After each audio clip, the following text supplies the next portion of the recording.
whatever Grimm said. I mean, that's yeah. Yeah, I know. I don't want to put you Yeah. in a bad spot.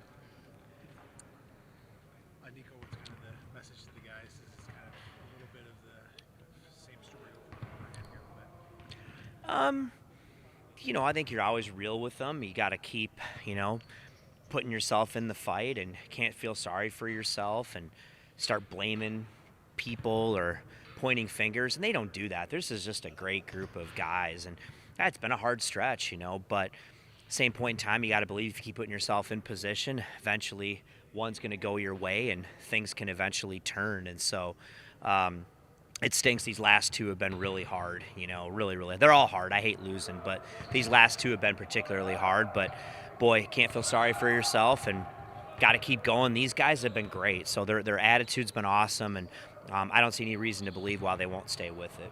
what's made them particularly hard these last two? Just, it's hard to lose to Wisconsin in general.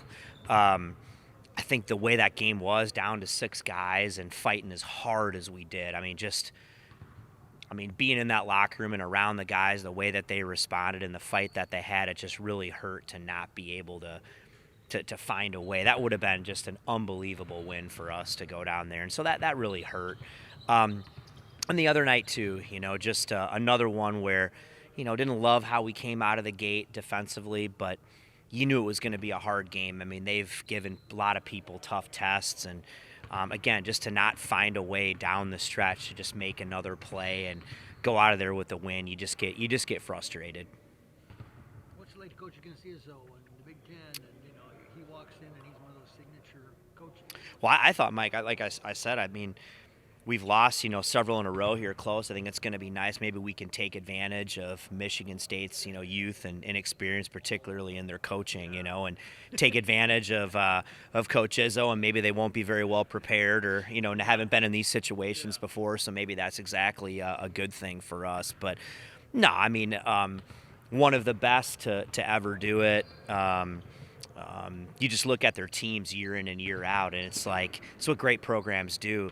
You look at them and you could have put on the film 10 years ago and they have different players, but it's the same thing.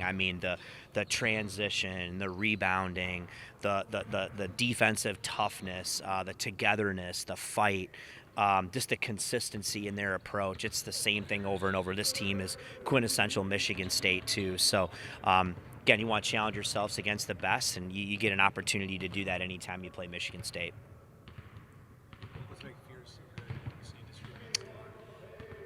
Tough, competitive, really athletic, terrific two-way player. He's just relentless, getting downhill in the paint and transition, ball screens in the half court, and he, leads the nation in assists. So he lead the nation in assists, and you're as competitive and tough as he is. He's a load to handle, and he's one of those guys that's got so much mental toughness. You can hold him down, you can do a great job, but he's just going to keep coming at you for 40 minutes. So he's a relentless, fearless dude, and he's kind of that quintessential Michigan State guard. Heard a little bit about this guy, even a strong initiative. What was important for you to bring him? Yeah, again, kind of a 30,000-foot view of that. Our association, the NABC, has always been involved with Coaches versus Cancer, does a lot even with the ACS. It's been a really cool thing, nationally to do. I really thought at Colorado State it would be even more impactful if we could do something at the local level. And it was a great initiative for us. We partnered with UC Health, our local cancer center there in northern Colorado, and did some really amazing things, and something I really wanted to take here to our community. And, what we do is we find, we had 15 players there. We found 15 patients who were battling cancer in their own journey, and we partnered a player with that particular person, and really made it a personal thing. The Warriors, Cancer Warriors, would write letters to our players kind of describing their journey and what they're going through. I think the players find that really inspiring. Get an opportunity to kind of meet first maybe on a Zoom call with all of us and their families, kind of introducing each other, talking a little bit about our stories. Get an opportunity to go over and visit the center in person. All these people will come to our practice on Friday with their families and really get to spend some quality time with us, which is really, really cool. Then they'll all be at the game on Sunday.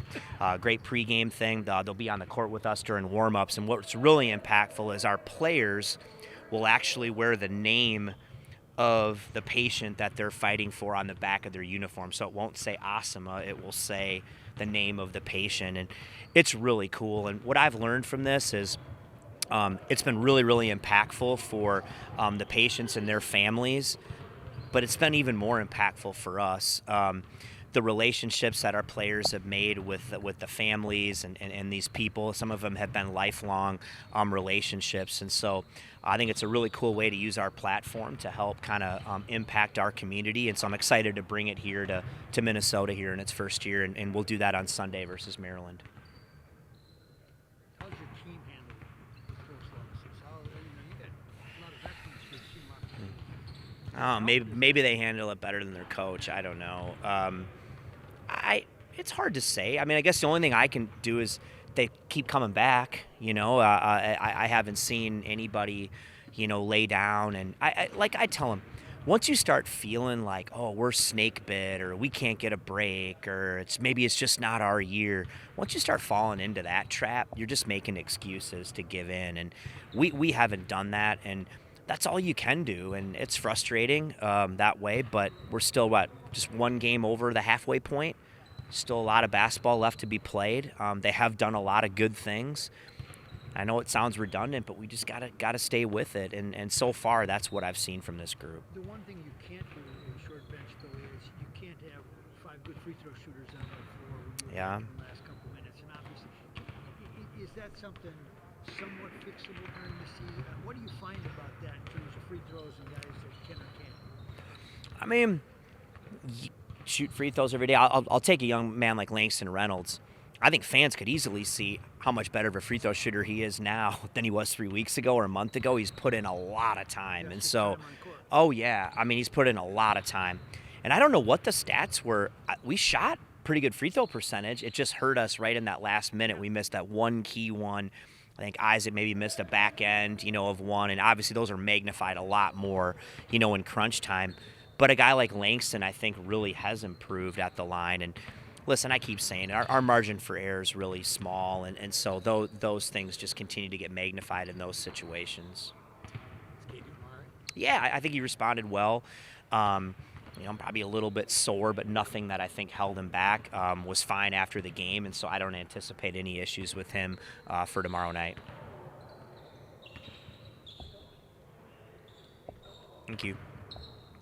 Team leader when your team is kind of right there, but still can't get over the hump right yet. Yeah, I mean, I think it's just, obviously just being a part of this league, you're going to have a lot of tough games. I think just just keeping that right mind space of just being positive and just knowing that, it's going to get better. We're still in the second half of conference play. We know we're going to have to win some tough games. We know just that one play that we have to make to kind of get over that hump.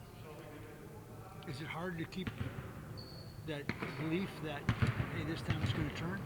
Yeah, I mean, obviously as a competitor, it's really frustrating, but at the same time, it also gives you that kind of extra push, like, hey, we're doing all the right things, we're playing the right way, we're doing what we're supposed to do, obviously, to get to where we're at. I think it's just, coming together, making that one play, whether it's in the first media, last media, whatever it is, just kind of get that win.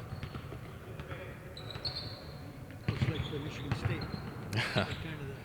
Yeah, I mean, obviously they're a great team, top-ranked team. They won a lot of tough games. I think just sticking to our scout, trying to keep them in the half court, obviously just watching the scout. And I think KYP and just knowing the personnel is going to be big for us and trying to win this game.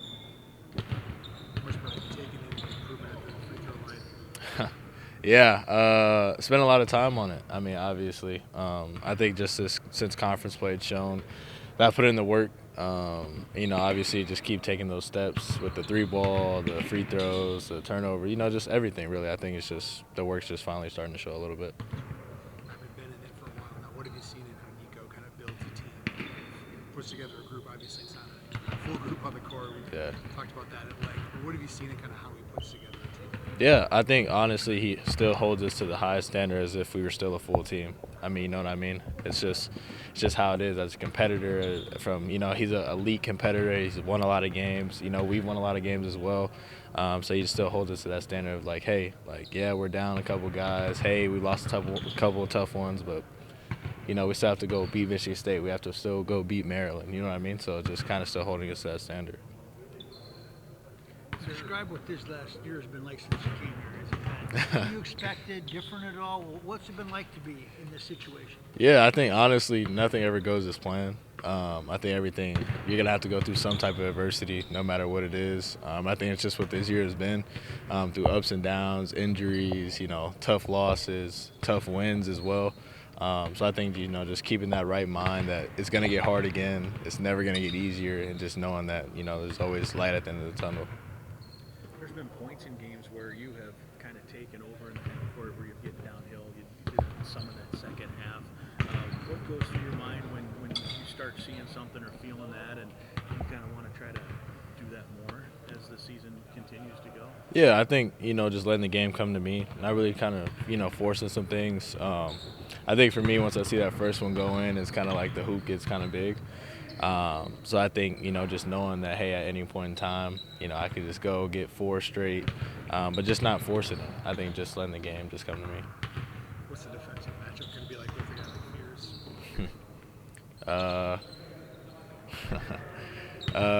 Try not to give him fouls. Honestly, just try to stay out of foul trouble, and just know what he likes to do and what he doesn't like to do. Anything else, Mike?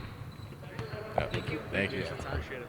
Coach's message is you guys continually are right there, but can't get over the hump quite yet. Yeah, I think just the biggest thing is just sticking with it, like showing up to practice every day with good energy and intention about what we need to do to get better, and I think we'll be on the right track. You mentioned that he liked the last 3 minutes on Sunday, but maybe not as thrilled with the first 35 or 6. Did you guys as a group been able to put your finger on why maybe it was a little less than what you wanted? Yeah, I just didn't think we started off defensively the way we needed to. I think we let them get into a rhythm. Some of their guys were making tough shots, but I think the way we allowed them to get going early was a result of that. So yeah, I guess that's the biggest piece of it. We've seen you score pretty well in the last couple of games here. What do you feel like has been working for you? I think just my mentality, just always being confident and ready to shoot. And then I've been getting good looks. My teammates have been finding me, so I think that's really what that goes to. Did you feel like it was an adjustment process to this level for you early on the season? For sure, there's definitely adjustment. I mean, athletes are bigger, stronger. Like the pace of play obviously is a little different than what I was used to before, but I think I'm definitely getting better and more adjusted to the game now. You guys have to condition again because it's like now you got a short bench. Those last few minutes can be. Keep your legs underneath you. How do you do that to make sure that you just assume you're going to play 40 minutes? Yeah, I think it's a balance, like you said, like making sure we're very good conditioning-wise, but also making sure we take advantage of the rest and the opportunities when we're not playing to really recovery. So I think just a combination of that and having the right mentality will allow us to be ready for the full 40. You mentioned coming up to this level, I suppose part of the Big Ten is getting a chance to play Michigan State, one of the great teams over the years. How much are you looking forward to the challenge of that? Yeah, I'm looking forward to it a lot. They're a great team. Obviously one of the better teams in the conference so far, so just to get the opportunity to play them at home, I'm really looking forward to that. What do you guys kind of see from them from a skill set? Yeah, talented team, like to play fast. They got some guys, big guys that can really shoot it, and then some of their guards can really get downhill. So it'll be a challenging one for us, but I think we'll be prepared for it.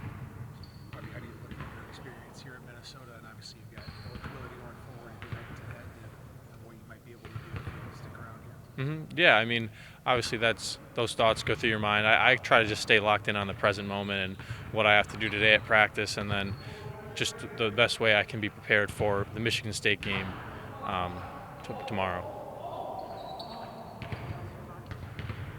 Thank you. Thank you. Thank you. Appreciate it.